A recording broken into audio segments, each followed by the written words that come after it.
तर मित्रांनो, स्वागत आहे परत एकदा तुमच्या आवडते चॅनल हॅलो टीचरमध्ये. परिपत्रक क्रमांक 163 हे मी तुम्हाला इथे वाचून दाखवणार नाही आहे. फक्त फार महत्त्वाची इन्फॉर्मेशन मी इथे घेऊन आलेलो आहे तुमच्यासाठी. तुमच्या मनातला डाऊट क्लिअर करायचा आहे की तुम्हाला जर वाटत असेल की SPTसाठी एकाच मुलाला व्हेरिफिकेशनला बोलावलं आहे, सेविंग टेक्नॉलॉजीला 1 ते 10 मुलांना व्हेरिफिकेशनला बोलावलं आहे, ड्रेस मेकिंगला 1 ते 12 मुलांना व्हेरिफिकेशनला बोलावलं आहे आणि फॅशन अँड टेक्नॉलॉजीला 1 ते 16 मुलांना व्हेरिफिकेशनला बोलावलं आहे. म्हणजे जे टॉप विद्यार्थी आहे, जेवढ्या जागी करतात तेवढेच विद्यार्थी बोलावले आहे. तर पुढच्या जागेचा काही चान्स आहे का, याच्यासाठी मी हा व्हिडिओ घेऊन आलेला आहे. तर हे परिपत्रक 15 तारखेचा मी तुम्हाला इथं वाचून दाखवणार नाही. याच्यावर आपण व्हिडिओच्या शेवटी चर्चा करू. हे तुम्ही वाचलंच असेल. फक्त मला महत्त्वाची माहिती इथं तुम्हाला सांगायची आहे. जसं तुम्हाला दिसत असेल की शिल्प निर्देशक जे तुम्हाला दिसत असेल SOT, तर याला 22 तारखेला सगळ्या ट्रेडला त्यांनी व्हेरिफिकेशनला बोलावलं आहे. मुख्य बाब म्हणजे याच्यामध्ये जर एक जागा असेल तर फक्त एकाच विद्यार्थ्याला व्हेरिफिकेशनला बोलावलं आहे. जसे की SOTमध्ये एक जागा आहे, फक्त एका विद्यार्थ्याला व्हेरिफिकेशनला बोलावलं आहे. नंतर सेविंग टेक्नॉलॉजीमध्ये 10 जागा आहे आणि 10 उमेदवारांना इथं पहिल्या 10 उमेदवारांना व्हेरिफिकेशनला बोलावलेलं आहे. शिल्प निर्देशक ड्रेस मेकिंगमध्ये 12 जागा आहे आणि 12 उमेदवारांना पहिल्या व्हेरिफिकेशनला बोलावलेलं आहे. आणि नंतर चौथा नंबरचा जे ट्रेड आहे फॅशन डिझाईन अँड टेक्नॉलॉजी, 16 जागा आहे आणि 16 उमेदवारांना इथे व्हेरिफिकेशनला बोलावलेलं आहे. तर सगळ्यांना वाटत असेल की ह्या उमेदवारांचं जर व्हेरिफिकेशन ओके झाले तर मग आम्हाला चान्स मिळणार नाही. तर मित्रांनो, तसं नाही आहे. तर कारण की कॅटेगरी वाईज ज्या जागा आहे कॅटेगरीच्याच विद्यार्थ्यांना मिळणार आहे. फक्त जे त्यांचे जे व्हेरिफिकेशनची जे डॉक्युमेंट्स व्हेरिफिकेशनची जी प्रोसेस असते ते मेरिटनुसार चालत असते, म्हणून मेरिट बाय मेरिट ते घेत असतात. ठीक आहे. तर तुम्हाला सांगू इच्छितो मी, फार महत्त्वाची इन्फॉर्मेशन तुम्हाला इथे घेऊन आलेलं आहे. याच्यावरती आपण नंतर चर्चा करूया. तर तुम्हाला जी इन्फॉर्मेशन मला आता सांगायची आहे त्याच्यावरती मी आता चर्चा करणार आहे. ठीक आहे. तर इन्फॉर्मेशन मी काढलेली आहे तुमच्याकरता. फक्त आता इथं तुम्हाला सांगायची गरज आहे. थोडासा वेळ लागणार आहे इथं लोडिंग करता. थोडासा वेट करा. फार महत्त्वाची इन्फॉर्मेशन आहे. ज्यांचे डॉक्युमेंट्स व्हेरिफिकेशन आहे, सर्व नावासोबत चर्चा मी इथे सांगणार आहे आणि सगळ्या नावांची चर्चा सांगूनच मी तुम्हाला इथे जी आहे ती माहिती देणार आहे. ठीक आहे. तर सगळ्यात अगोदर बघा, तुम्हाला SOT, तर SOTसाठी फक्त एकच जागा आहे तुम्हाला आणि ती ओपन ट्रेडमधून जागा आहे. ठीक आहे. आता मी तुम्हाला पुढं चर्चा सांगणार होता. SOTमध्ये बघा, फक्त एका विद्यार्थ्यांना त्यांनी व्हेरिफिकेशनला बोलावलं आहे, ओपनची जागा आहे. परंतु तुम्हाला 1 नंबरला जे कॅन्डिडेट दिसत असेल इथं, ते म्हणजे OBC कॅटेगरीमधला कॅन्डिडेट आहे. नाव आहे तिथं पूजाली किरणजी माहुतडे. ठीक आहे. पूजाली किरणजी माहुतडे आहे, फिमेल विद्यार्थी आहे आणि OBC कॅटेगरीमधून ती विद्यार्थी आहे. परंतु कॅटेगरीमधले जर विद्यार्थी असेल तर तिने टॉप केलेला आहे, त्यामुळे तिला ती जे जागा देणार आहे ते ओपन कॅटेगरीतून दिली जाणार आहे. ठीक आहे. तर हिला CBT 1ला बघा, तुम्हाला 79.97 मार्क होते आणि 66 मार्क CBT 2ला होते. तर 145.97 मार्क घेऊन ही विद्यार्थिनी टॉप करत आहे SOTमधून. तर आता तुमच्या मनात संभ्रम असा असेल की OBC कॅटेगरीमधून जर हे विद्यार्थी असेल तर ओपनची जागा हिला मिळेल का? तर हो, कारण की ज्या टॉप विद्यार्थी असतात त्यांना ओपनची जागा मिळत असते. ठीक आहे. तर ही जे विद्यार्थिनी आहे ती ओपन विद्यार्थी, हिचं जर डॉक्युमेंट्स व्हेरिफिकेशन व्यवस्थित राहिलं, फक्त एक जागा जी SOT हिला ती जागा हिला मिळेल. ठीक आहे. जर डॉक्युमेंट्स व्हेरिफिकेशन सगळे व्यवस्थित राहिले तर याच्यानंतरच्या विद्यार्थ्यांना चान्स आहे का? तर जर एक जागासाठी फक्त एकच जागा आहे आणि तिच्या सर्व डॉक्युमेंट्स व्हेरिफिकेशन व्यवस्थित राहिले तर तिला ती जागा मिळणार आहे. नंतरच्या विद्यार्थ्याला चान्स नाही आहे. ठीक आहे. म्हणजे कमी आहे. तर मेडिकल प्रोसेस वगैरे नंतरचा विषय आहे. तर तुम्हाला इथे सांगू इच्छितो की SOTची ही जागा आहे तुम्हाला इथं बघायला मिळेल. एकच जागा आहे फक्त आणि ओपन महिला राखीवसाठी आहे. ठीक आहे. ही ओपन करता राखीव जागा आहे आणि महिला राखीव आहे. ठीक आहे. तर म्हणजे फक्त फिमेल कॅन्डिडेटला ही जागा मिळणार आहे. आता ह्या विद्यार्थिनीच्या समोर तुम्हाला पॅरलल रिझर्वेशनमध्ये बघा, ओपनच्या समोर तुम्हाला इथे EWS लिहिलेलं दिसत नाही आहे. ठीक आहे. तर मी कसे प्रकारचे डिमोटिवेशन करत नाही तुम्हाला, फक्त एक जे आहे ते महत्त्वाची बाब तुम्हाला इथे सांगू इच्छितो की EWS म्हटलं मी, तर इथे ह्या विद्यार्थीच्या समोर LDS लिहिलेलं नाही आहे. म्हणजे LDSचं रिझर्वेशन या विद्यार्थीला नाही आहे, परंतु जी जागा दिलेली आहे ती ओपन महिलांकरता जागा आहे. ठीक आहे. तर याच्यामध्ये LDS लिहिलेलं नाही आहे. आता तर हा जो मॅटर राहू शकतो, ज्या 1 नंबरच्या विद्यार्थीनं त्यांनी व्हेरिफिकेशनला बोलावलं, LDSचा जर मॅटर आला तिथे तर मग तिथे थोडी शक्यता कमी होऊ शकते. पूजाली जी जर हा व्हिडिओ बघत असेल तर तुम्हाला सॉरी, परंतु जी एक क्लिअर गोष्ट आहे मी ते मला इथे सांगत आहे, कारण की LDS तुमच्या नावासमोर लिहिलेलं नाही आहे, तर याच्यामध्ये तुम्हाला थोडा मॅटर होऊ शकते. याच्यानंतर जर विचार केला आपण तर LDSमध्ये समजा ह्या विद्यार्थिनीचं रिझर्वेशन नाही बसलं तर मग पुढचा जो चान्स मिळणार आहे तर LDSची जागा असल्यामुळे म्हणजे लेडीज रिझर्वेशनची जागा ओपन कॅटेगरीतून असल्यामुळे जो पुढचा चान्स मिळणार आहे तो 5व्या नंबरच्या विद्यार्थीला मिळणार आहे. तिचं नाव आहे प्रियंका राऊत. ठीक आहे, फिमेल ओपन कॅटेगरीतलेच विद्यार्थी आणि तिच्या नावासमोर LDS लिहिलेला आहे. बाकीचे नंतर 2 नंबर 3 नंबर 4 नंबर आणि 5 नंबर, तर 5 नंबरच्या कॅन्डिडेटच्या समोर LDS लिहिलेला आहे डायरेक्ट. नंतर OBC ओपन आणि VJ या विद्यार्थ्यांच्या नावासमोर ज्या LDS लिहिलेलं नाही आहे, त्याच्यामुळे थोडा मॅटर होऊ शकतो. ठीक आहे, तरी तुम्ही व्हेरिफिकेशनला जा, म्हणजे व्हेरिफिकेशन तुमचे डॉक्युमेंट सगळे व्यवस्थित ओके करून जा. त्याच्या DBTवर अवलंबून असणार आहे काय LDSचा जो मॅटर आहे ते सॉल्व्ह करणार आहे. ठीक आहे, तर याच्यानंतर पुढच्या बघा तुम्हाला इथं जागा ओपन महिला राखीव आहे. ठीक आहे, तुम्हाला जर काही डाऊट असेल या व्हिडिओबद्दल तर तुम्ही कमेंटमध्ये कमेंट करून सांगू शकता. ठीक आहे, याच्यानंतर तुम्हाला सेविंग टेक्नॉलॉजी, तर सेविंग टेक्नॉलॉजीला 10 जागा आहेत आणि ज्या 10 जागा आहेत त्या कोणत्या कोणत्या ट्रेडला आहे मी अगोदर तुम्हाला सांगत आहे, कोणत्या कोणत्या कॅटेगरीला 10 जागा आहेत. त्याच्यानंतर आपण बाकीचा ह्या चार्टवर येऊया. तर 10 जागेमध्ये आता तुम्हाला इथं बघायला मिळत असेल की 10 जागेमध्ये जे OBCचा VJ OBC ओपन असे टोटल जर 10 जागेचा विचार केला तर वेगवेगळ्या कॅटेगरीचे स्टुडंट्स आहेत. ठीक आहे, परंतु सगळ्या जागा ज्या आहे ओपन कॅटेगरी करता आहे का तर नाही. सगळ्या जागा ज्या आहेत त्या ओपन कॅटेगरी करता सेविंग टेक्नॉलॉजीमधून नाही. तर कोणत्या कोणत्या कॅटेगरीला जागा आहे ह्या आपण अगोदर बघून घेऊया. ठीक आहे, इथं बघा तुम्हाला सेविंग टेक्नॉलॉजी दिसत असेल, तुम्हाला जिथे सेविंग टेक्नॉलॉजी दिसत आहे स्क्रीनवर, आणि सेविंग टेक्नॉलॉजीमध्ये बघा सर्वसाधारण कॅटेगरीचा जर विचार केला, सर्वसाधारण कॅटेगरीमध्ये SC कॅटेगरीला 1 जागा दिसत आहे तुम्हाला, VJला 1 जागा दिसत आहे आणि ओपनला 2 जागा, म्हणजे टोटल 4 जागा तुम्हाला इथं दिसत आहे सर्वसाधारणमधून. म्हणजे SCमध्ये महिला असो किंवा पुरुष असो सर्वसाधारण कॅटेगरीमध्ये 1 जागा SC कॅटेगरीला मिळेल.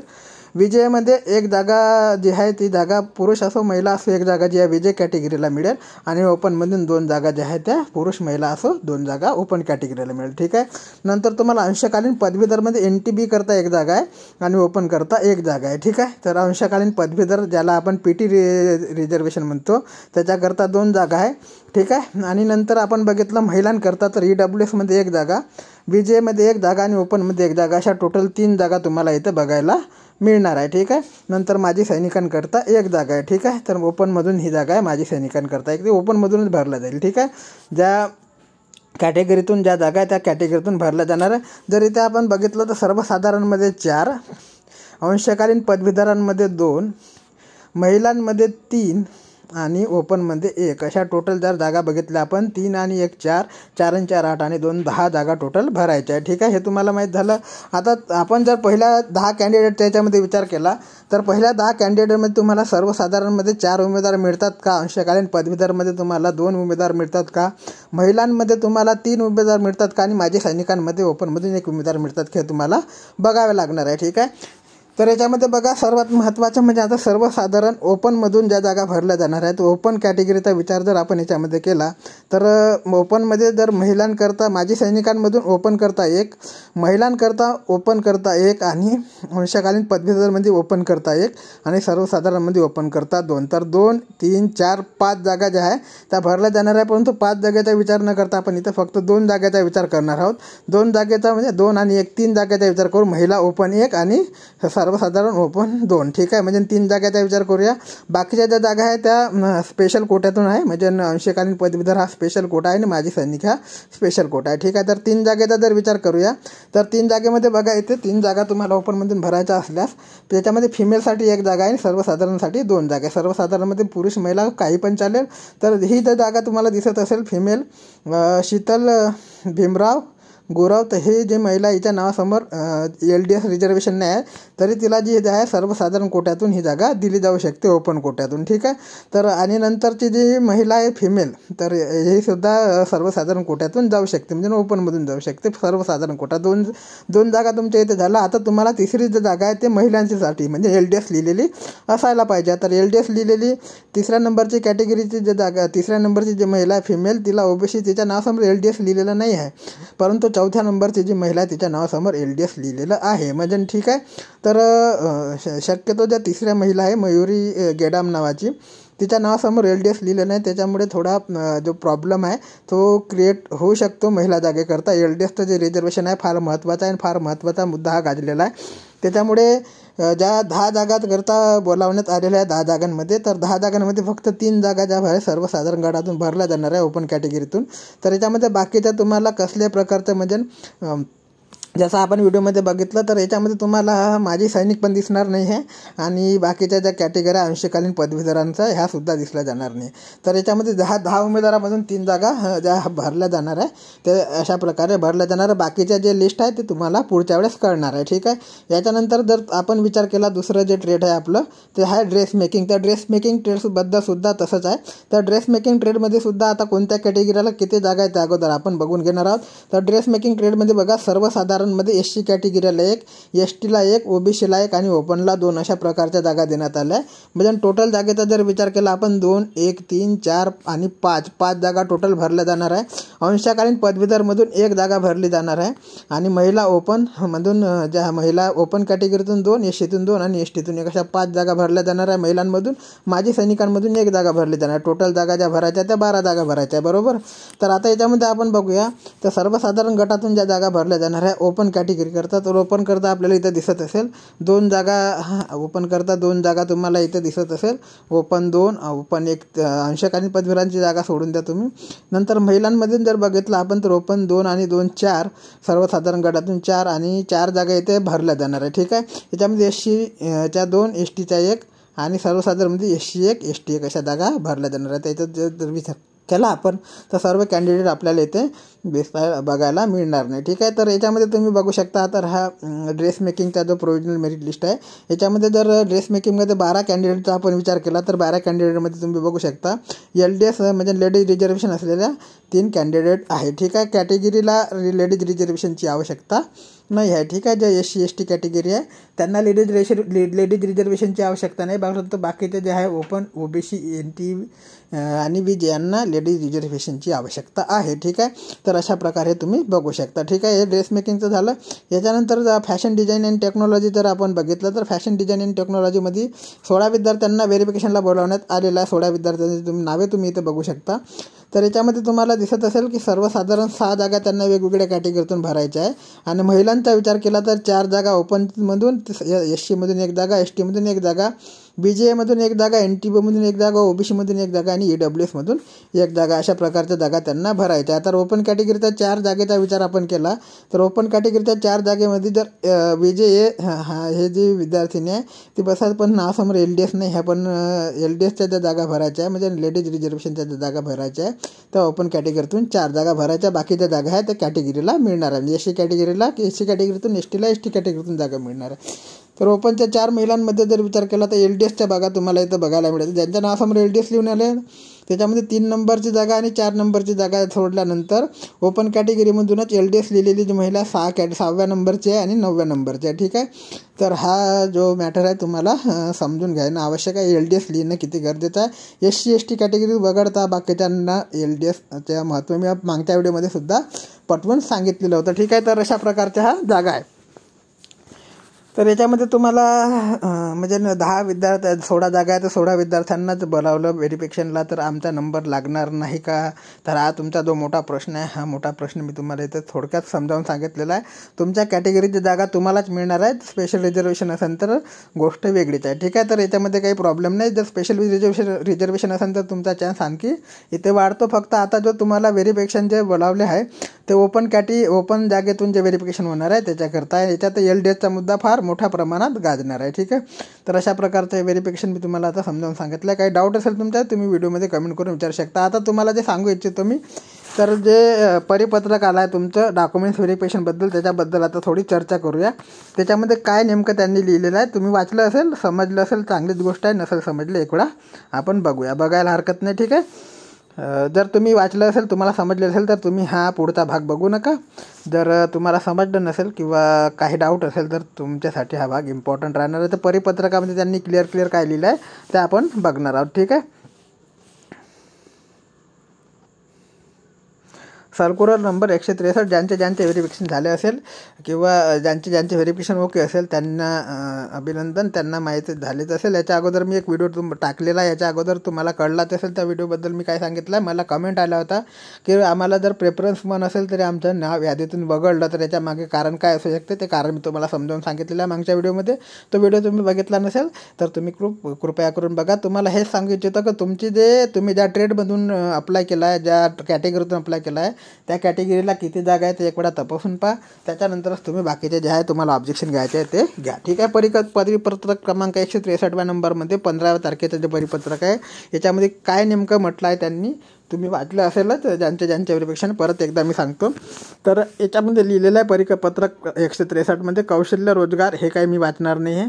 याच्यामध्ये तुम्हाला बघा 1457 पदासाठी जी परीक्षा घेण्यात आली होती याच्यामध्ये सामायिक परीक्षा CBT 1 किमान 45% गुण आणि नॉर्मलायझेशन मेथड नंतरचे जे गुण आहे याच्यामध्ये CBT 2 करता पात्र ठरलेल्या उमेदवारांची यादी त्यांनी प्रस्थापित केलेली होती. याच्यामध्ये जे मिनिमम स्टुडंट आहे मिनिमम जागेकरता ते व्हेरिफिकेशनला बोलावण्यात आले. म्हणजे प्रमाणपत्र कागदपत्र पडताळणी डॉक्युमेंट्स व्हेरिफिकेशनचे 43 पदांचे वेळापत्रक संचालनाच्या परिपत्रक क्रमांक 137, 147, 159 अन्वये यापूर्वीचे घोषित करण्यात आलेले आहे.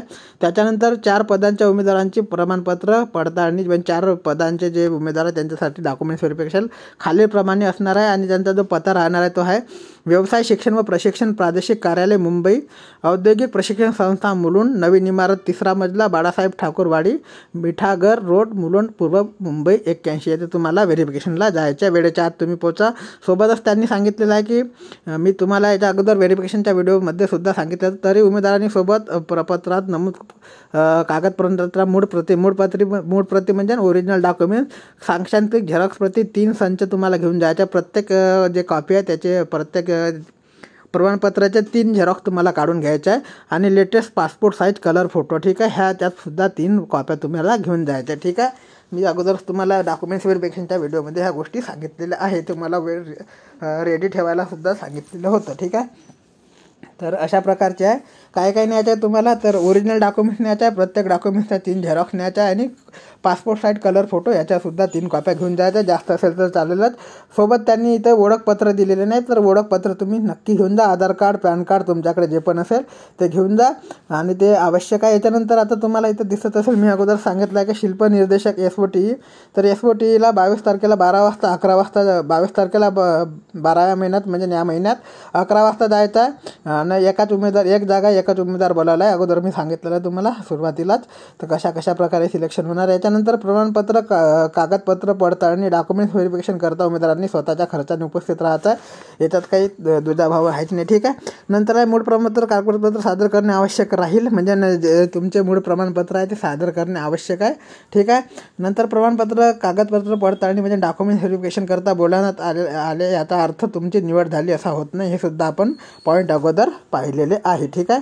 फक्त तुम्हाला व्हेरिफिकेशनला बोलावलेलं आहे. तुम्ही गेले म्हणजे तुमचं सिलेक्शन झालं असा याचा अर्थ होत नाही असं त्यांनी क्लिअर सांगितलेलं आहे. उमेदवारांनी सादर केलेलं प्रमाणपत्र खोटे आढळले तर काय होणार आहे हे सुद्धा मी तुम्हाला सांगितलं आहे. प्रमाणपत्र तुमच्या खोटे असेल बनावट असेल तर तुम्ही जाऊ नका. का जाऊ नका कारण की तुम्हाला ह्या भरतीतून तर वगळण्यात येणारच आहे. सोबत तुमचं नाव जे आहे काळ्या यादीत टाकण्यात जाणार आहे. काळ्या यादीत टाकणे म्हणजे DBTच्या याच्यासमोरच्या कोणत्या पण परीक्षा निघेल त्याच्यात तुम्हाला अप्लाय करता येणार नाही जर तुमचे बनावट डॉक्युमेंट्स असेल तर जाऊ नका. आता बनावट डॉक्युमेंट्स कशा प्रकारे पकडले जाऊ शकते याच्यावर मी सुद्धा तुम्हाला सांगितलं आहे. पोलीस व्हेरिफिकेशन होते. पोलीस व्हेरिफिकेशन म्हणजे फक्त कॅरेक्टर तपासले जात नाही. तुम्ही ज्या जागी काम केले ज्या जागी राहिले त्याची सर्व इन्फॉर्मेशन गोळा केली जाते. ठीक आहे. त्याच्यामुळे बनावट जर कागदपत्र असेल प्लीज जाऊ नका. तुमचं भविष्य धोक्यात घालू नका. ठीक आहे.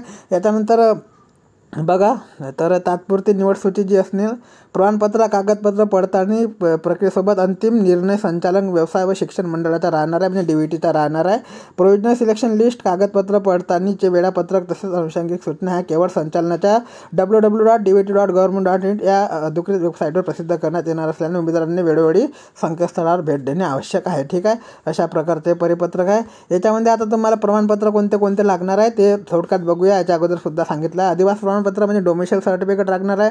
सर्व उमेदवारांकरता हे आवश्यक आहे. महाराष्ट्र राज्याचा वयाचा पुरावामध्ये सर्व उमेदवारांना आवश्यक राहणार आहे. वयाच्या पुराव्यामध्ये कोणतं जन्म प्रमाणपत्र, जन्माचा दाखला किंवा टी शाळा सोडल्याचा दाखला चालणार आहे. ठीक आहे. नंतर शैक्षणिक करता एज्युकेशनल क्वालिफिकेशन, एज्युकेशनल सर्टिफिकेट जे पण असेल तुमच्या सर्व तुम्हाला घेऊन जायचे. सर्व उमेदवारांना आवश्यक आहे.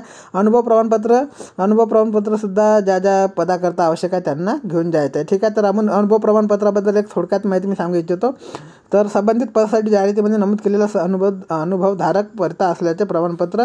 याच्यामध्ये सर्व उमेदवारांकरता आवश्यक अनुभव प्रमाणपत्राची सत्यता पडताळणी करण्याकरता अनुभव प्रमाणपत्रासोबत तुम्हाला ज्या वेतन पर्ची आहे, ज्याला आपण सॅलरी स्लिप म्हणतो, ते घेऊन जायचं आहे किंवा तुमच्या बँकेचे स्टेटमेंट म्हणजे त्या ऑर्गनायझेशनमध्ये तुमच्या अकाउंटला त्या महिन्यामध्ये पेमेंट आलेलं असणे आवश्यक आहे. ठीक आहे.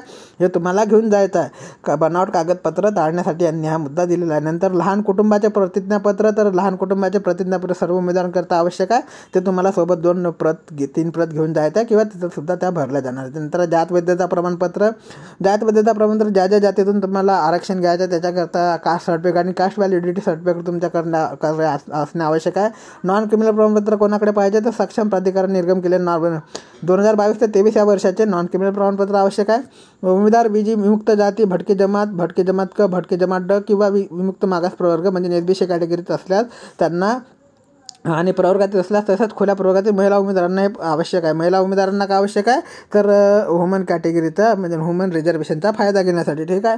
नंतर दिव्यांग प्रमाणपत्र. दिव्यांग कोट्यातून तुम्हाला जर फॉर्म भरला असेल तर ते आवश्यक आहे. अनाथ प्रमाणपत्र. अनाथ कोट्यातून फॉर्म भरला असणं आवश्यक आहे. खेळाडू प्रमाणपत्र. उमेदवारांनी खेळाडू असल्यास त्यांना आवश्यक आहे. माजी सैनिकांकरता सेवानिवृत्तीचा झाल्याचा दस्तावेज किंवा डिस्चार्ज कार्ड आवश्यक आहे. प्रकल्पग्रस्तांकरता प्रकल्पग्रस्तांचं सर्टिफिकेट आवश्यक आहे. सोबतच त्यांच्या ज्या उमेदवाराचं नाव त्याच्यावर आवश्यक आहे. भूकंपग्रस्ताचा दाखला जर भूकंपग्रस्तातून तुम्ही अप्लाय केला असेल तर. पदवी अंशकालीन पदवी जर असेल तर यांच्याकरता वेगळी अट आहे. तर सुशिक्षित बेरोजगाराच्या अर्थसहाय्य योजनेअंतर्गत शासकीय कार्यालयामध्ये 3 वर्ष काम केल्याचे याबाबतचे नोंद जिल्हा रोजगार स्वयंरोजगार मार्गदर्शन केंद्रामध्ये केल्याचं सक्षमतेचे निगम केलेले प्रमाणपत्र असणे आवश्यक आहे. मग नो ऑब्जेक्शन सर्टिफिकेट कोणाला हवे आहे तर नो ऑब्जेक्शन ज्याला एनओसी आपण म्हणतो ते जर ऑलरेडी गव्हर्नमेंट खात्यामध्ये नोकऱ्या करत असेल तर त्यांना एनओसी आवश्यक आहे. ठीक आहे. स्टेट गव्हर्नमेंट असो किंवा सेंट्रल गव्हर्नमेंट असो.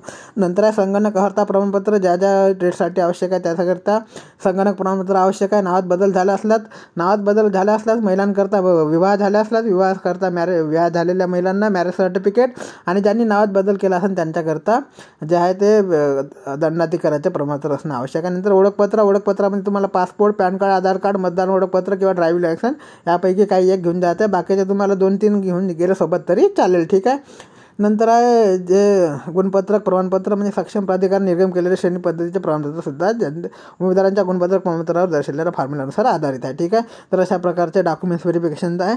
आणि फार महत्त्वाचा मी तुम्हाला इथे मुद्दा समजावून सांगायचा. काही तुम्हाला डाऊट असेल व्हिडिओला कमेंट बॉक्समध्ये कमेंट करून विचारू शकता. टेलिग्राम चॅनलला जॉईन होऊ शकता. टेलिग्रामची लिंक तुम्हाला डिस्क्रिप्शन बॉक्समध्ये मिळणारच आहे. सोबत काही तुमचे डाऊट असेल तर तुम्ही डाऊटसुद्धा इथे क्लिअर करू शकता. ठीक आहे. तोपर्यंत पुढच्या व्हिडिओसाठी जय हिंद, जय महाराष्ट्र. व्हिडिओ आवडल्यास तर व्हिडिओला लाईक शेअर नक्की करा आणि लाईक करायला विसरू नका. जय हिंद, जय महाराष्ट्र.